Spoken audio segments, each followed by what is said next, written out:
Welcome to everyone. હવે આપણે જોઈએ ધાતુ કાર્બોનિલ સંયોજનોના સામાન્ય ગુણધર્મો, physical properties of metal carbonyl compound. તો ધાતુ કાર્બોનિલ સંયોજનો છે એની તમે એના ગુણધર્મો જુઓ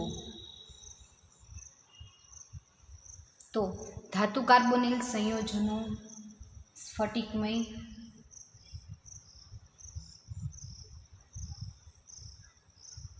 ઘન અથવા તો પ્રવાહી સ્વરૂપમાં જોવા મળે છે.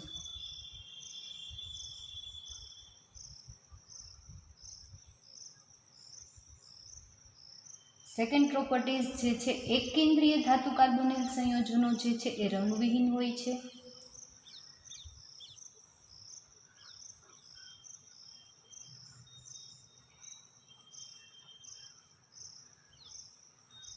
જ્યારે બહુ કેન્દ્રીય ધાતુ કાર્બોનિલ સંયોજનો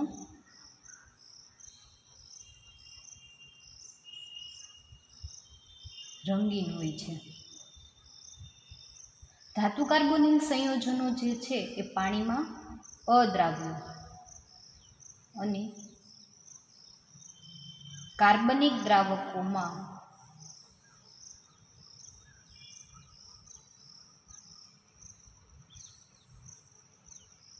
દ્રાવ્ય હોય છે. એટલે ધાતુ કાર્બોનિલ સંયોજનોના તમે ફિઝિકલ પ્રોપર્ટીઝ જુઓ તો ધાતુ કાર્બોનિલ સંયોજનો જે છે એ સ્ફટિકમય ઘન પદાર્થ અને પ્રવાહી ફોર્મમાં પણ અમુક જે છે એ ઘન સ્વરૂપે અને અમુક જે છે પ્રવાહી સ્વરૂપે જોવા મળે છે. હવે એક કેન્દ્રીય ધાતુ કાર્બોનિલ સંયોજનો જે છે એ રંગવિહીન અને બહુ કેન્દ્રીય ધાતુ કાર્બોનિલ સંયોજનો જે છે એ રંગીન જોવા મળે છે. બધા જ ધાતુ કાર્બોનિલ સંયોજનો પાણીમાં અદ્રાવ્ય અને કાર્બનિક દ્રાવકોમાં દ્રાવ્ય હોય છે.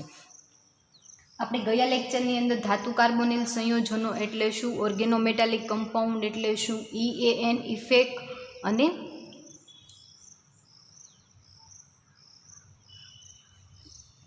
મેટલ ધાતુ અને કાર્બોનિલ સમૂહ જે છે એ કયા બોન્ડ દ્વારા જોડાયેલા હોય એ આપણે લાસ્ટ જોઈ ગયા. અને આજે આપણે જોઈએ physical properties of metal carbonyl compound. તો એની ફિઝિકલ પ્રોપર્ટીઝ તમે જુઓ, સ્ફટિકમય ઘન અથવા તો પ્રવાહી સ્વરૂપે જોવા મળે છે. એક કેન્દ્રીય ધાતુ કાર્બોનિલ સંયોજનો રંગવિહીન હોય છે. બહુ કેન્દ્રીય ધાતુ કાર્બોનિલ સંયોજનો રંગીન હોય છે. પછી ધાતુ કાર્બોનિલ સંયોજનો બધા જ જે છે એ પાણીમાં અદ્રાવ્ય પરંતુ કાર્બનિક દ્રાવકો, બરાબર, કાર્બન ટેટ્રાક્લોરાઇડ, મિથેનોલ છે, ઇથેનોલ છે, આ બધા જ કાર્બનિક દ્રાવકો જે છે એની અંદર દ્રાવ્ય હોય છે. એના પછીની ફિઝિકલ પ્રોપર્ટીઝ તમે જુઓ તો ધાતુ કાર્બોનિલ સંયોજનો જે છે એને ગરમ કરવાથી એનું વિઘટન થાય છે. વિઘટન થશે એટલે શું થશે તો કે મેટલ કાર્બોનિલ કમ્પાઉન્ડ એને તમે ગરમ કરશો એટલે મેટલ છૂટી પડશે, સાથે કાર્બોનિલ સમૂહ પણ કેવું પડશે, છૂટું પડશે. કોઈ પણ તમે મેટલ કાર્બોનિલ લઈ લો, આયર્ન પેન્ટાક્લોરાઇડ, તો જ્યારે તમે એનું વિઘટન કરશો તો આયર્ન પ્લસ 5 કાર્બોનિલ સમૂહ જે છે એ શું થશે તો કે છૂટા પડશે, બરાબર. તો જ્યારે તમે મેટલ કાર્બોનિલ કમ્પાઉન્ડ જે છે એનું તમે વિઘટન કરશો તો વિઘટન કરવાથી મેટલ અને કાર્બોનિલ સમૂહ છૂટા પડશે. સાથે એક ફિઝિકલ પ્રોપર્ટીઝ બાકી છે, એ ધાતુ કાર્બોનિલ સંયોજનો જે છે એમાં કાર્બોનિલ સમૂહનું HNO3 વડે વિસ્થાપન થવાથી ધાતુ નાઇટ્રોસિલ સંયોજનો મળે છે, બરાબર. કઈ રીતે તો માનો કે તમે Fe ફોસ્ફર આયર્ન પેન્ટાકાર્બોનિલ તમે લ્યો અને એનું HNO3 વડે જ્યારે તમે વિસ્થાપન પ્રક્રિયા કરો તો શું થશે તો કે Fe એ કન્વર્ટ થશે CO2 અને સાથે NO2. આવી રીતે સંયોજન બનાવશે. એટલે ધાતુ કાર્બોનિલ સંયોજનોનું વિઘટન થવાથી Fe અને કાર્બોનિલ સંયોજનો છૂટા પડે છે. સાથે કાર્બોનિલનું જ્યારે તમે એનું HNO3 વડે વિસ્થાપન પ્રક્રિયા કરશો ધાતુ કાર્બોનિલ સંયોજનોનું તો એ શું કરશે તો કે નાઇટ્રોસિલ કાર્બોનિલ સંયોજન મળશે. સાથે નાઇટ્રોસિલ સમૂહ પણ શું થશે અહીંયાથી 3 કાર્બોનિલ સંયોજન સમૂહ જે છે એ રિમૂવ થશે અને એની જગ્યાએ 2 નાઇટ્રોસિલ એટલે જે સંયોજન મળશે તમને એ નાઇટ્રોસિલ કમ્પાઉન્ડ છૂટા પડશે. તો આ હતું ધાતુ કાર્બોનિલ સંયોજનના ભૌતિક ગુણધર્મ એટલે કે ફિઝિકલ પ્રોપર્ટીઝ. હવે આપણે જોઈએ nickel tetra carbonyl. Nickel tetra carbonyl જોઈએ કે nickel tetra carbonyl. Nickel tetra કાર્બોનિલના તમારે એનું બંધારણ જોવાનું છે અને એની બનાવટ અને બંધારણ કેવું જોવા મળે છે એ આપણે જોઈએ. તો નિકલ ટેટ્રા કાર્બોનિલ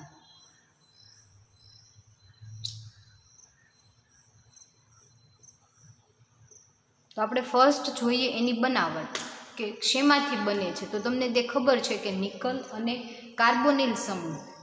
અને કાર્બોનિલ સમૂહ જોડાય અને નિકલ ટેટ્રા કાર્બોનિલ બનાવશે. તો કઈ રીતે? તો કે નિકલ ધાતુ જે છે એના બારીક ભૂકો લેવાનો છે તમારે. નિકલનો બારીક ભૂકા ઉપર તમારે 30 થી 40 ડિગ્રી સેલ્સિયસ તાપમાને જ્યારે તમે એની ઉપર રાસાયણિક પ્રક્રિયા કરશો તો નિકલ અને 4 કાર્બોનિલ સમૂહ જોડાય અને નિકલ ટેટ્રા કાર્બોનિલ બનાવશે. બરાબર. નિકલ ટેટ્રા કાર્બોનિલ જે છે ને તમારે 30 થી 40 ડિગ્રી સેલ્સિયસ તાપમાને ગરમ કરો તો નિકલ ધાતુનો ભૂકો જે છે એ કાર્બોનિલ સમૂહ સાથે જોડાય અને નિકલ ટેટ્રા કાર્બોનિલ બનાવશે. હવે એનો અસરકારક પરમાણુ ક્રમાંક આપણે ગણીએ. EAN ઇફેક્ટ આપણે જોયું હતું બરાબર આગળના ક્વેશ્ચનમાં કે EAN ઇફેક્ટ. તો નિકલ ધાતુ ઉપર તમે EAN ઇફેક્ટ અસર જ્યારે જુઓ તો નિકલ જે છે નિકલનો પરમાણુ કેટલો છે? 1 છે. તો એનો પરમાણુ નિકલ ધાતુ એક જ છે બરાબર. એક કેન્દ્રીય ધાતુ કાર્બોનિલ સંયોજન છે કારણ કે એની અંદર એક ધાતુ આવેલી છે. તો મેટલ એટમ તરીકે કેટલી છે? તો કે 1 છે. એટલે એની અંદર એક નિકલ પરમાણુ આવેલો છે અને એનો પરમાણુ ક્રમાંક 28 છે. એટલે ટોટલ 28 અને સાથે 4 કાર્બોનિલ સમૂહ આવેલા છે એટલે 4 કાર્બોનિલ. તો જ્યારે તમારે એની અંદર EAN ઇફેક્ટ અસર તમારે એની અંદર બતાવવી હોય તો 4 કાર્બોનિલ સમૂહ એને મલ્ટીપ્લાય 2 કરો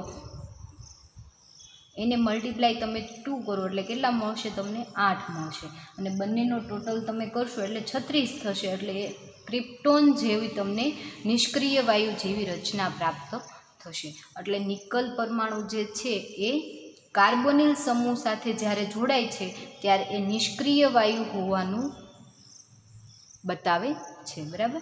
એટલે નિકલ ટેટ્રા કાર્બોનિલનું બંધારણ તમે જુઓ તો નિકલ ટેટ્રા કાર્બોનિલનું બંધારણ જે છે કેવું? તો કે સમચતુષ્ફલકીય જોવા મળે છે અને એમાં sp3 હાઇબ્રિડાઇઝેશન જોવા મળે છે. તો એ આપણે જોઈએ એ પહેલાં તો રાસાયણિક પ્રક્રિયા બરાબર કે નિકલ ટેટ્રા કાર્બોનિલ જે છે એની રાસાયણિક પ્રક્રિયા કેવી જોવા મળે છે? તો નિકલ ટેટ્રા કાર્બોનિલ આપણે જોયું કે નિકલનો બારીક ભૂકો એની જ્યારે તમે કાર્બોનિલ સંયોજન સાથે રિએક્શન કરો તો નિકલ ટેટ્રા કાર્બોનિલ બને છે.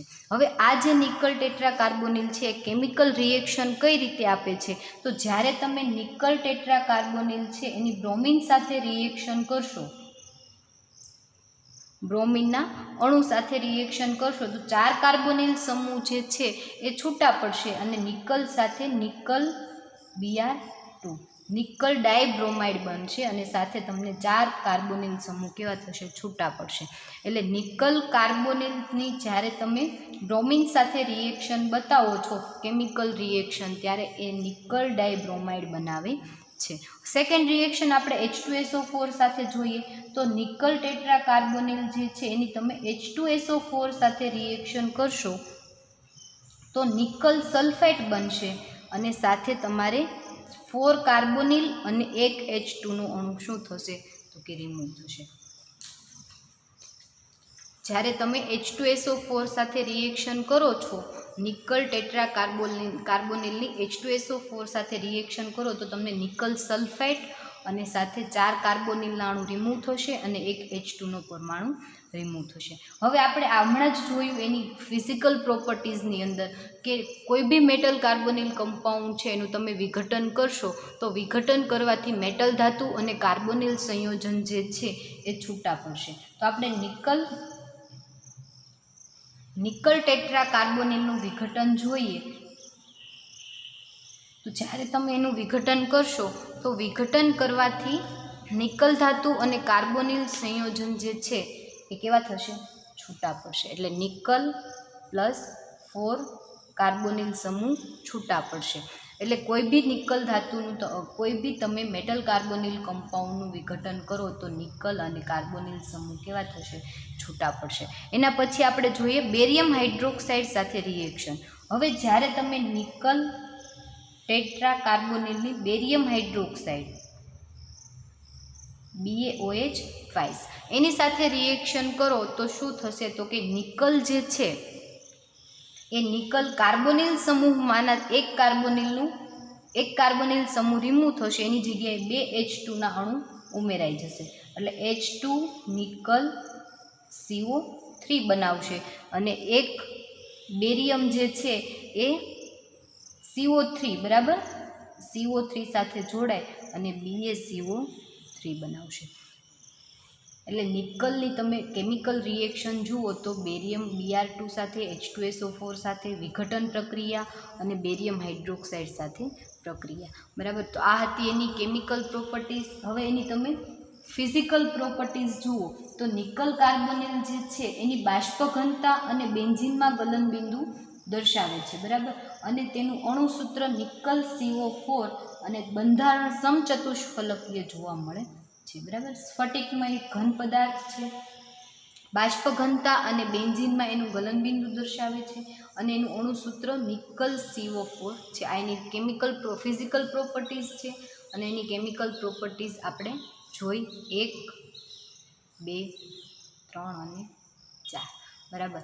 એની અંદર EAN ઇફેક્ટ જોઈ. EAN ઇફેક્ટ જે છે એ તમને 1 માર્ક કે 2 માર્કની અંદર ગણવા એક્ઝામ્પલ તરીકે પૂછાય કે કોઈ બી કમ્પાઉન્ડ તમને આપી દે, મેટલ કાર્બોનિલ કમ્પાઉન્ડ આપી દે અને એની અંદર કહે કે EAN ઇફેક્ટ સમજાવો અથવા તો ગણો. બરાબર. તો કોઈ બી મેટલ કાર્બોનિલ કમ્પાઉન્ડની તમને EAN ઇફેક્ટ ગણતા આવડવી જોઈએ. ફરી વખત સમજાવું કઈ રીતે EAN ઇફેક્ટ આપણે ગણવાની છે. તો નિકલ ટેટ્રા કાર્બોનિલ એની અંદર નિકલ ધાતુ કેટલી છે? 1 છે અને એનો પરમાણુ ક્રમાંક 28 છે. એટલે 28 ગુણ્યા 1 28. પછી આની અંદર જુઓ તો 4 કાર્બોનિલ સમૂહ છે એટલે 4 કાર્બોનિલ મલ્ટીપ્લાય 2 8. એટલે નિકલ ટેટ્રા કાર્બોનિલ જે છે એમાં તમારે ટોટલ 36 થશે. એટલે ક્રિપ્ટોન જેવું બંધારણ દર્શાવશે, નિષ્ક્રિય વાયુ હોવાનું સૂચવે છે. બરાબર. તો આ હતી EAN ઇફેક્ટ. શેની અંદર? તો કે મેટલ કાર્બોનિલ કમ્પાઉન્ડની અંદર ઇફેક્ટ.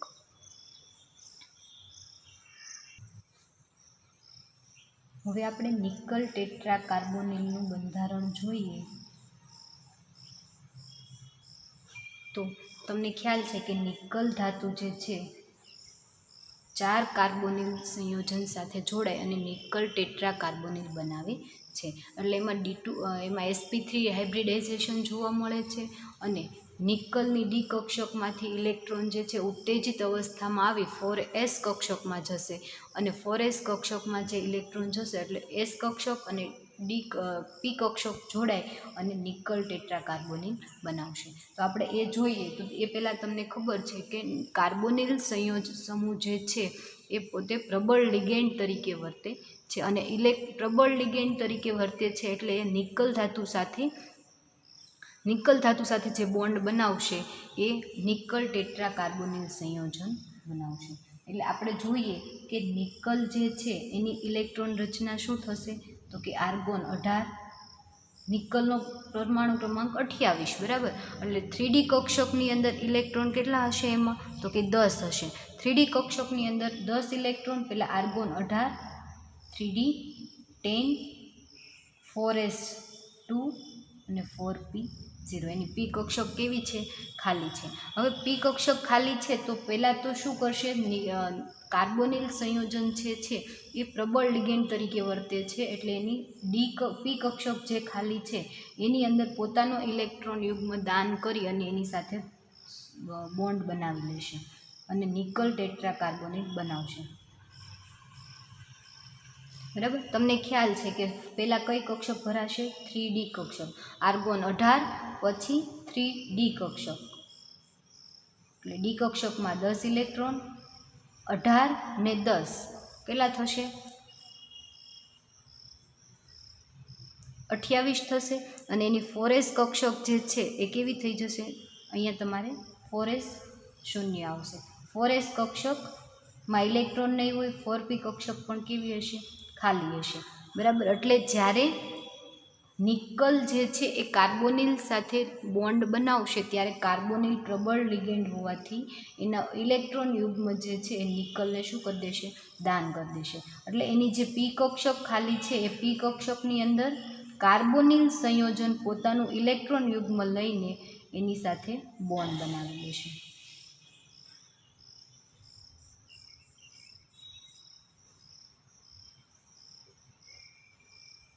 અને કાર્બોનિલ સંયોજન ઉપર કેવો હતો કે પોઝિટિવ ચાર્જ આવશે, કે કારણ કે ઇલેક્ટ્રોન જે છે એ બંને ઇલેક્ટ્રોન એના લઈ અને શું કરી દે છે? નિકલને દાન કરી દે છે. એટલા માટે એના ઉપર કેવો હતો કે પોઝિટિવ ચાર્જ આવશે. અને નિકલ જે છે, નિકલ સાથે 4 કાર્બોનિલ, એની ડી કક્ષક સંપૂર્ણ ભરાયેલી છે, 4s કક્ષક ખાલી છે ને 4p કક્ષક ખાલી છે. એના s અને p કક્ષક કેટલી? 3. S1 અને p કક્ષક 3, એટલે એમાં sp3 હાઇબ્રિડાઇઝેશન જોવા મળશે. પરંતુ નિકલ હંમેશા જે છે બધી જ મેટલ ધાતુ જે છે એ પોતે કેવું ધન હોવાનું, પોઝિટિવ રહેવાનું સ્વીકારે છે, કે હંમેશા એ કેવો રહે તો કે પોઝિટિવ રહે. એટલે નિકલ ધાતુ જે છે એની ઉત્તેજિત અવસ્થામાં આવે છે. અને નિકલની ઉત્તેજિત અવસ્થાની આપણે ઇલેક્ટ્રોન રચના જોઈએ તો આર્ગોન 18 3D કક્ષક, એટલે આપણે અહીંયા ઇલેક્ટ્રોન રચના જોઈએ 18 3D 8 4s 2 4p 0. એટલે જે 3D કક્ષક જે છે એમાંથી 2 ઇલેક્ટ્રોન જે છે એ ઉત્તેજિત અવસ્થામાં આવી અને 4s કક્ષકમાં ટ્રાન્સફર થાય છે. એટલે એની ઇલેક્ટ્રોન રચના ઉત્તેજિત અવસ્થાની આપણે જોઈએ તો ડી કક્ષક જે છે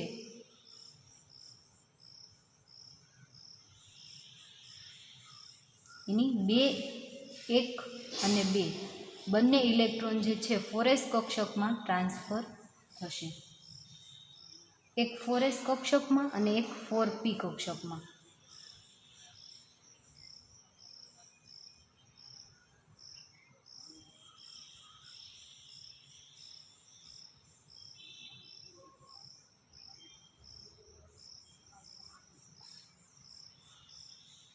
સોરી, આ કક્ષક અહીંયા નીચે ફરી વખત બતાવું છું.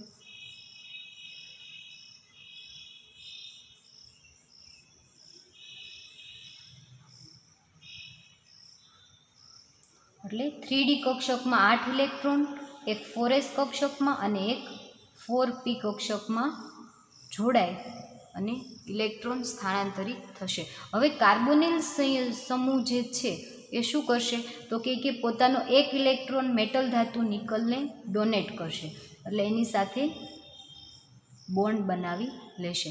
એટલે ટોટલ ચાર્જ બોન્ડ જે બનશે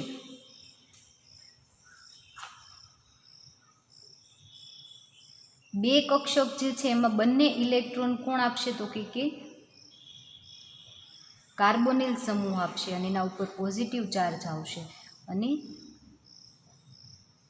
2 જે છે એની અંદર ડી કક્ષકમાં અને સિગ્મા બોન્ડ દ્વારા પણ જોડાશે અને પાઈ બોન્ડ દ્વારા પણ જોડાશે અને બંને વચ્ચે સહસંયોજક બોન્ડ બનશે.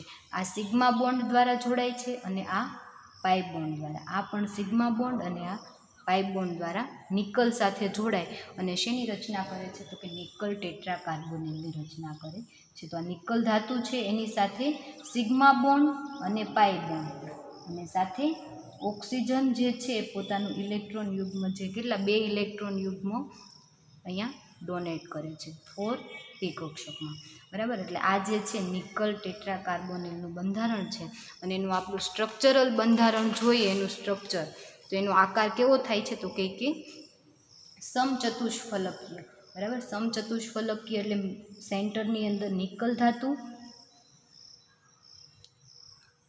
એની સાથે જોડાયેલા 4 કાર્બોનિલ સમૂહ, એમાં 2 કાર્બોનિલ સમૂહ સિગ્મા અને પાઈ બોન્ડ દ્વારા જોડાય છે અને 2 કાર્બોનિલ સમૂહ ખાલી સિગ્મા બોન્ડ દ્વારા જોડાય એટલે એના ઉપર કેવો ચાર્જ આવે છે, પોઝિટિવ ચાર્જ આવે છે, બરાબર. તો આ જે છે નિકલ ટેટ્રાકાર્બોનિલનું બંધારણ છે સમચતુષ્ફલકીય, બરાબર. સમચતુષ્ફલકીય આકાર ધરાવે છે.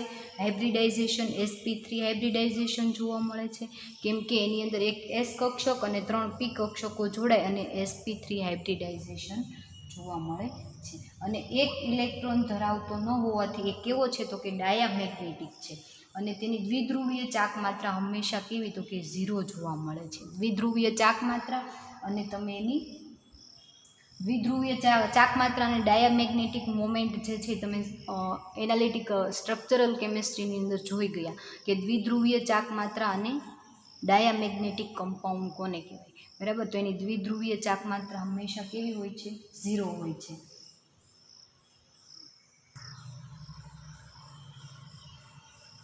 અને એ સિવાય તો કે નિકલ ટેટ્રાકાર્બોનિલની અંદર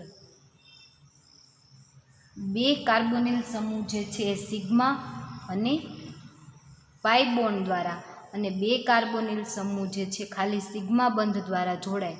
આ જે છે એ સિગ્મા બંધ છે, આ સિગ્મા પ્લસ પાઈ બંધ, સિગ્મા પ્લસ પાઈ બંધ, આ કેવો છે સિગ્મા બંધ છે.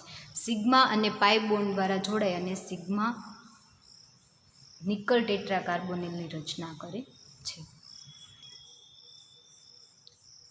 અને એની અંદર આપણે બોન્ડ લેન્થની વાત કરીએ તો જે સિગ્મા અને પાઈ બોન્ડ દ્વારા કાર્બોનિલ સમૂહ જે જોડાયેલો છે એની બોન્ડ લેન્થ હંમેશા કેવી તો કે ઓછી એટલે કે 1.13 એંગસ્ટ્રોમ જોવા મળે છે.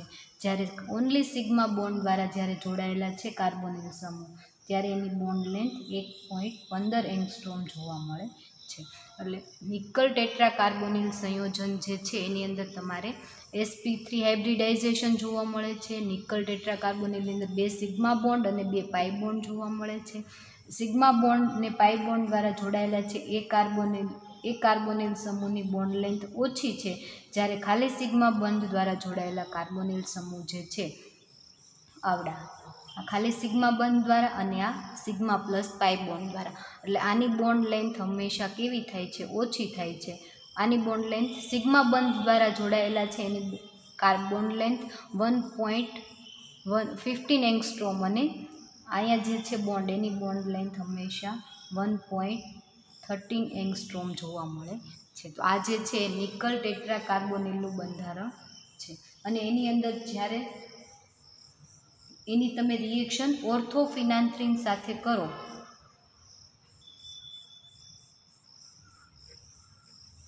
તો એ કણુ જે છે કાર્બોનિલનો એ 2 કાર્બોનિલ સમૂહ સાથે પ્રક્રિયા કરી શકે છે, બરાબર. એટલે એની અંદર ફિનાન્થ્રીન સાથે પણ એની રચના જોવા મળે છે.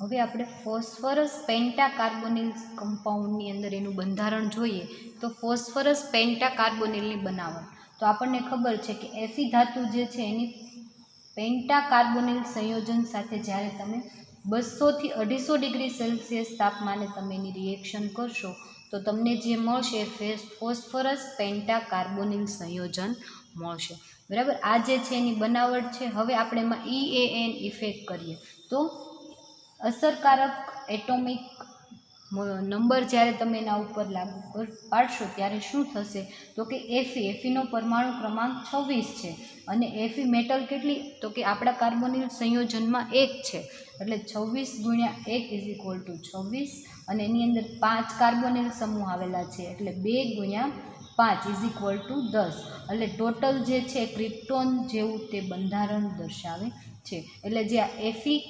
પેન્ટાકાર્બોનિલ જે છે આયન પેન્ટાકાર્બોનિલ એ કેવું છે તો કે સ્થાયી સંયોજન છે. એ સ્થાયી છે કેમ ખબર પડે તો કે જો તે નિષ્ક્રિય વાયુ જેવી રચના દર્શાવે, ઇલેક્ટ્રોન રચના એની કેવી તો કે નિષ્ક્રિય વાયુ જેવી હોય તો એ સ્થાયી હોવાનું જણાવે છે. એટલે આયન પેન્ટાકાર્બોનિલ સંયોજન કેવું છે તો કે સ્થાયી છે. આપણને કેમ ખબર પડે તો એની ઇલેક્ટ્રોન રચના ઉપરથી ખબર પડે. એ આપણે અહીંયા ગણવાની કે 26 જે છે એ એફીનો મોલેક્યુલર વેઇટ, મેટલ કેટલી છે 26 તો કે 1 છે. સાથે તમારે અહીંયા કાર્બોનિલ સમૂહ કેટલા છે તો 5 છે, એને મલ્ટીપ્લાય 2 કરો અને ટોટલ જે મોલેક્યુલર વેઇટ થાય એ શું બતાવે છે, જો એ નિષ્ક્રિય વાયુ હોવાનું સૂચવે તો એ કમ્પાઉન્ડ તમારો કેવો તો કે સ્થાયી છે. બરાબર. તો આયન પેન્ટાકાર્બોનિલની અંદર આપણે એનું બંધારણ જોઈએ તો એફી જે છે એ કાર્બોનિલ સમૂહ સાથે જોડાય અને એફી પેન્ટાકાર્બોનિલ સંયોજન બનાવે છે. હવે ઇલેક્ટ્રોન રચના જોઈએ તો એફીની ઇલેક્ટ્રોન રચના એનો મોલેક્યુલર વેઇટ કેટલો છે 26 છે. એટલે આર્ગોન 18, 3d6,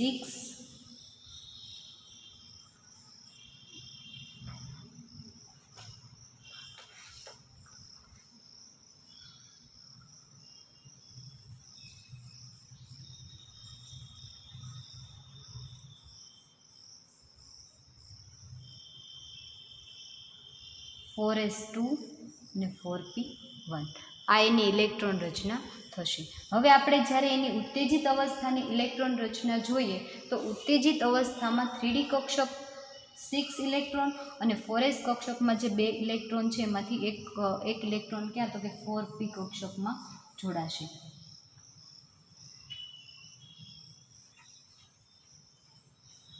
તો એની આપણે ઇલેક્ટ્રોન રચના બતાવીએ તો આર્ગોન,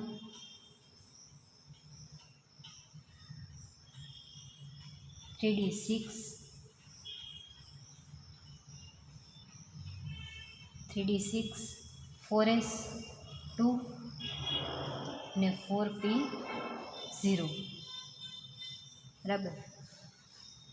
ઉત્તેજિત અવસ્થાની ઇલેક્ટ્રોન રચના આપણે જોઈએ આયનની તો આર્ગોન 18,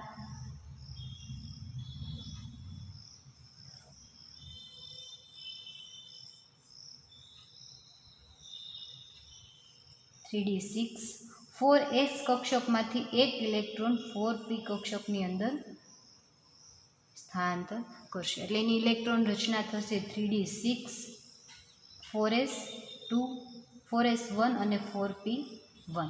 ઉત્તેજિત અવસ્થાની અંદર જ્યારે એફી આયન આવશે ત્યારે એની ઇલેક્ટ્રોન રચના થશે 3d6, 4s1 અને 4p1 અને એની સાથે કાર્બોનિલ સમૂહ જે છે એ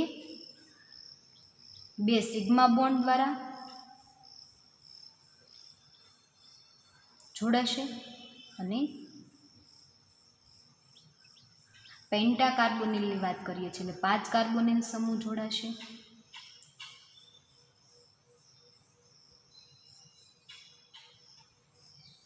અને પાઇ બોન્ડ દ્વારા જોડાશે. આ કક્ષક છે એની સાથે કાર્બોનિલ સમૂહ સિગ્મા બોન્ડ દ્વારા અને અહીંયા પાઇ બોન્ડ દ્વારા જોડાશે. અહીંયા પણ કાર્બોનિલ સમૂહ જે છે સિગ્મા બોન્ડ દ્વારા અને ડી કક્ષક સાથે પાઇ બોન્ડ દ્વારા જોડાશે. એટલે ટોટલ જે તમારા 5 કાર્બોનિલ સમૂહ જે છે એ sigma plus 3 sigma plus pi bond દ્વારા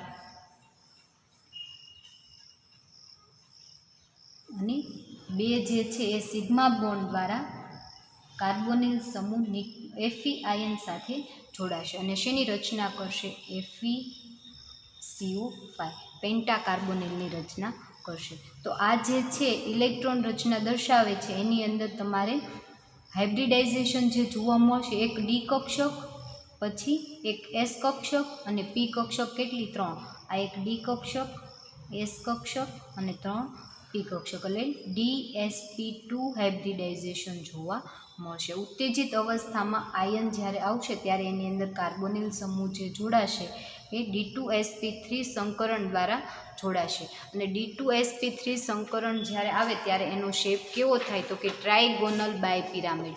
તો આપણે એનું બંધારણ જોઈએ કે જે આયન ધાતુ છે એની સાથે કાર્બોનિલ સમૂહ જે જોડાય છે એ કયા બોન્ડ દ્વારા, તો કે ટ્રાયગોનલ બાયપિરામિડ. તો ટ્રાયગોનલ બાયપિરામિડ કઈ રીતે, તો કે આ આયન છે એની સાથે ટ્રાયગોનલ, તો પહેલાં તો 3 બોન્ડ જે છે સિગ્મા પ્લસ પાઈ બોન્ડ દ્વારા જોડાશે, તો એ ટ્રાયગોનલ શેપમાં જોડાશે. અને બાયપિરામિડ જે છે એ ઉપર અને નીચે, એક કાર્બોનિલ ઉપર એ ઓનલી સિગ્મા બોન્ડ દ્વારા જોડાયેલો જે કાર્બોનિલ સમૂહ છે એ.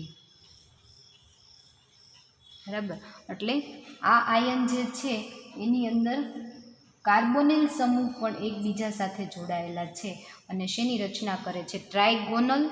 આ ટ્રાયગોનલ, બરાબર. અને આ કાર્બોનિલ સમૂહ તમે આવી રીતે આમ જુઓ તો એક પિરામિડ અને આ બીજું પિરામિડ, બાય પિરામિડની રચના કરે છે. બરાબર, તમને અલગ બતાવું બ્લેક લાઇનિંગ દ્વારા, તો આ જે છે એ ટ્રાયગોનલ, આ ટ્રાયગોનલ અને આ કાર્બન એકબીજા સાથે જોડાયેલા હશે, એ એક પિરામિડ રચના બનાવશે. અને નીચેનો કાર્બોનિલ સમૂહ છે એ પણ જોડાયેલો છે, એ પણ બીજો પિરામિડ સમૂહ બનાવશે. એટલે એનો આકાર થશે ટ્રાયગોનલ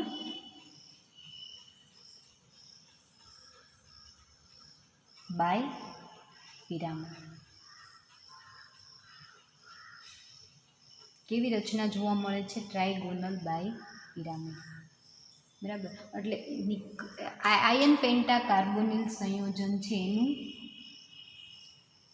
બંધારણીય સૂત્ર છે આ. અને એનું અણુસૂત્ર તમે જુઓ તો Fe સાથે 5 કાર્બોનિલ સમૂહ એટલે આયન પેન્ટા કાર્બોનિલ. અને એ આયન પેન્ટા કાર્બોનિલ જે છે એની અંદર 3 જે છે સિગ્મા પ્લસ પાઈ બોન્ડ અને 2 જે છે ઓનલી સિગ્મા બોન્ડ દ્વારા કાર્બોનિલ સમૂહ જોડાયેલા છે. અને આયન પેન્ટા કાર્બોનિલની અંદર હાઇબ્રિડાઇઝેશન D2sp3 જોવા મળે છે. એની અંદર બોન્ડ લેન્થ જુઓ તો આયન અને કાર્બોનિલ વચ્ચે બોન્ડ લેન્થ જે છે એ 1.84 એંગસ્ટ્રોમ છે, જ્યારે કાર્બન અને ઓક્સિજન વચ્ચેની બંધ લંબાઈ જે છે 1.15 એંગસ્ટ્રોમ છે. તો આ જે છે તમારું આયન પેન્ટા કાર્બોનિલ જે છે એ છે. અને આપણે એની રાસાયણિક પ્રક્રિયા જે છે બાકી રહી ગઈ, આપણે જોઈ લઈએ કે એની રાસાયણિક પ્રક્રિયા જે છે H2SO4, બેરિયમ હાઇડ્રોક્સાઇડ અને SnCl2 સાથે કઈ પ્રકારની રિએક્શન આપે છે. તો Fe પેન્ટા કાર્બોનિલની જ્યારે તમે H2SO4 સાથે રિએક્શન કરશો તો H2SO4 સાથે ફેરસ સલ્ફેટ બનાવશે અને 5 કાર્બોનિલ સમૂહ રિમૂવ થશે અને એક H2નો અણુ સાથે રિમૂવ થશે. ક્યાંથી, તો કે આ Fe જે છે SO4 સાથે રિએક્શન કરી ફેરસ સલ્ફેટ બનાવશે, 5 કાર્બોનિલ સમૂહ જે છે છૂટા પડશે અને એક H2નો પરમાણુ અણુ જે છે છૂટો પડશે. તો એની H2SO4 સાથે reaction, second reaction barium hydroxide સાથે, તો ફોસ્ફરસ Fe પેન્ટા કાર્બોનિલ જે છે આયન પેન્ટા કાર્બોનિલ એની તમે બેરિયમ હાઇડ્રોક્સાઇડ સાથે જ્યારે રિએક્શન કરો છો ત્યારે આયન ટેટ્રા કાર્બોનિલ સાથે બેરિયમ કાર્બોનિલ અને એક ઓક્સિજનનો અણુ જે છે એ છૂટો પડશે. કઈ રીતે, તો કે આમાંથી એક CO નો અણુ બેરિયમ સાથે જોડાય બેરિયમ કાર્બોનિલ બનાવશે અને OH જે છે એમાંથી 2 OH અહીંયા છૂટા પડશે અને સાથે એક H2નો અણુ પણ છૂટો પડશે. બરાબર, તો આ જે છે શું છે, બેરિયમ હાઇડ્રોક્સાઇડ સાથેની રિએક્શન. હવે આપણે SnCl4 આયન પેન્ટા કાર્બોનિલની જ્યારે તમે SnCl4 સાથે રિએક્શન કરશો તો શું થશે, તો કે આયન જે છે એ 2 ક્લોરીન 1 કાર્બોનિલ સાથે જે સિગ્મા પ્લસ પાઈ બોન્ડ દ્વારા જોડાયેલો છે એનાથી છૂટો પડશે અને ત્યાં કોણ, તો કે ક્લોરીનના 2 અણુ સાથે જોડાઈ જશે. એટલે carbonyl tetra carbonyl plus 2Cl અને SnCl2, SnCl4માંથી 2 ક્લોરીન રિમૂવ થશે અને SnCl2 બનાવશે અને એક કાર્બોનિલ સમૂહ સાથે કેવો થશે, છૂટો પડશે. તો જ્યારે તમે Feની H2SO4 બેરિયમ હાઇડ્રોક્સાઇડ અને SnCl2 સાથે રિએક્શન કરશો તે પોતાની જુદી જુદી રિએક્શન બતાવશે. તો આ હતી તમારે એની રાસાયણિક પ્રક્રિયા, એની ફિઝિકલ પ્રોપર્ટીઝ શું છે તો કે આયન પેન્ટાકાર્બોનિલ જે છે એ સ્ફટિકમય ઘન પદાર્થ છે અને તે પાણીમાં અદ્રાવ્ય અને કાર્બનિક દ્રાવકોમાં દ્રાવ્ય છે. તો આપણે ફોસ્ફરસ પેન્ટાકાર્બોનિલ જે છે એનું આપણે જોયું. તો ફર્સ્ટ આપણે નિકલ ટેટ્રાકાર્બોનિલ અને સેકન્ડ આયન પેન્ટાકાર્બોનિલ જે છે એની બનાવટ અને એનું બંધારણ જોયું. સાથે બંનેની અંદર EAN ઇફેક્ટ આપણે જોઈ. બરાબર. તો આ જે છે તમારા બંને ક્વેશ્ચન આજે અહીંયા કમ્પ્લીટ થાય છે. નિકલ ટેટ્રાકાર્બોનિલ અને આયન પેન્ટાકાર્બોનિલની અંદર એનું બનાવટ આપી અને એનું બંધારણ સમજાવો. બરાબર. નેક્સ્ટ લેક્ચરમાં આપણે એના પછીનું જે છે આપણે જોશું. આપણે જે નિકલ ટેટ્રાકાર્બોનિલ અને આયન પેન્ટાકાર્બોનિલનું સ્ટ્રક્ચર જે જોયું એને આપણે સ્લાઇડ શોની અંદર એક વખત નજર કરી લઈએ. તો નિકલ જે છે, નિકલ ટેટ્રાકાર્બોનિલની ધરાસ્થિતિની અંદર ઇલેક્ટ્રોન રચના અને નિકલ ટેટ્રાકાર્બોનિલની ઉત્તેજિત અવસ્થાની ઇલેક્ટ્રોન રચના જોઈ અને આપણે નિકલ ટેટ્રાકાર્બોનિલ જે સમચતુષ્ફલકીય જે છે એનું બંધારણ અને એની ઇલેક્ટ્રોન રચના જોઈએ. તો નિકલની ધરાસ્થિતિની અંદર આર્ગોન 3d8, અહીંયા આર્ગોન તમને બતાવેલું નથી પરંતુ તમારે અહીંયા 18 ઇલેક્ટ્રોન આર્ગોનના સમજવાના. 18 પ્લસ 3d કક્ષકની અંદર 8 ઇલેક્ટ્રોન, 3d8 4s2. બરાબર. એટલે ટોટલ ઇલેક્ટ્રોન 10 ને પ્લસ 18 આર્ગોનના એટલે 28 ઇલેક્ટ્રોન થઈ જશે ધરાસ્થિતિમાં. જ્યારે નિકલ ઉત્તેજિત અવસ્થામાં આવશે ત્યારે 4s કક્ષકના બંને ઇલેક્ટ્રોન 3d કક્ષકની જે 2 કક્ષક ખાલી છે એની અંદર શું થઈ જશે? શિફ્ટ થઈ જશે. એટલે 3d10 4s0 4p0 ઉત્તેજિત અવસ્થાની અંદર 4s0 અને 4p0 થઈ જશે. અને જ્યારે કાર્બોનિલ સમૂહ નિકલ ધાતુ સાથે જોડાશે ત્યારે ઇલેક્ટ્રોનિક કોન્ફિગ્યુરેશન દ્વારા નિકલ એટમ અને નિકલ એટમમાંથી નિકલ કાર્બોનિલ ટેટ્રાકાર્બોનિલ જે બનશે એ કઈ રીતે જોડાશે? તો કે 3d કક્ષક કેવી છે? તો કે પૂર્ણ ભરાયેલી છે. બરાબર. 4s કક્ષકમાં 4s કક્ષક સાથે કાર્બોનિલ સમૂહ જોડાશે. બંને ઇલેક્ટ્રોન જે છે એ કોને બંને ઇલેક્ટ્રોન આપીને. બરાબર. અને જે હાઇબ્રિડાઇઝેશન જોવા મળશે એ sp એક s કક્ષક અને 3p કક્ષક sp3 હાઇબ્રિડાઇઝેશન જોવા મળશે. એટલે કે નિકલ જે છે બરાબર એમની અંદર સમચતુષ્ફલકીય એનો આકાર જોવા મળે છે.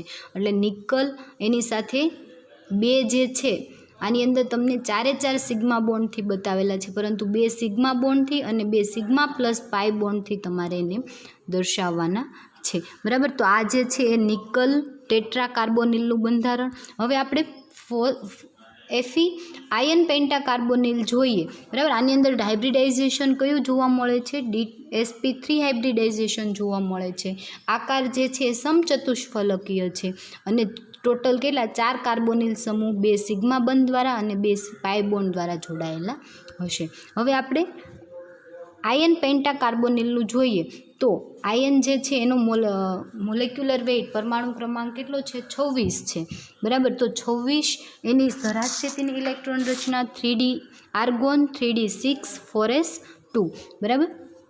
હવે ઉત્તેજિત અવસ્થામાં આર્ગોન જે છે એની ઇલેક્ટ્રોન રચના તમે જુઓ તો 4s કક્ષકના બંને ઇલેક્ટ્રોન જે છે એ 3d કક્ષકમાં આવી જશે. એટલે આ 3d કક્ષક છે 5 અને 4s2 કક્ષક. 4s2 કક્ષકના બંને ઇલેક્ટ્રોન ક્યાં આવી જશે? 3d કક્ષકમાં આવી જશે. અને ઉત્તેજિત અવસ્થામાં એક d કક્ષક ખાલી છે, એક 4s કક્ષક ખાલી છે અને 3 4p કક્ષક ખાલી છે. અને 5 કાર્બોનિલ સમૂહ જે છે d s p અને 3 dsp3 હાઇબ્રિડાઇઝેશન દ્વારા FeCO5 એટલે આયન પેન્ટાકાર્બોનિલની રચના કરશે. અને એનો શેપ ટ્રાયગોનલ બાય પિરામિડ જેવો છે અને એ કેવું છે? તો કે ડાયામેગ્નેટિક કમ્પાઉન્ડ છે. બરાબર. જોઈ લો. તમને ઘણી વખત આવી રીતે ઇલેક્ટ્રોન રચના પણ આપેલી હોય તો એ પણ સાચી જ છે. બરાબર, આ પણ સાચી જ છે અને આ પણ કેવી છે, સાચી છે. આ જે બતાવે છે ખાલી ધરાસ્થિતિની અંદર કાર્બોનિલ સમૂહ જે છે એ જોડાય છે એ છે.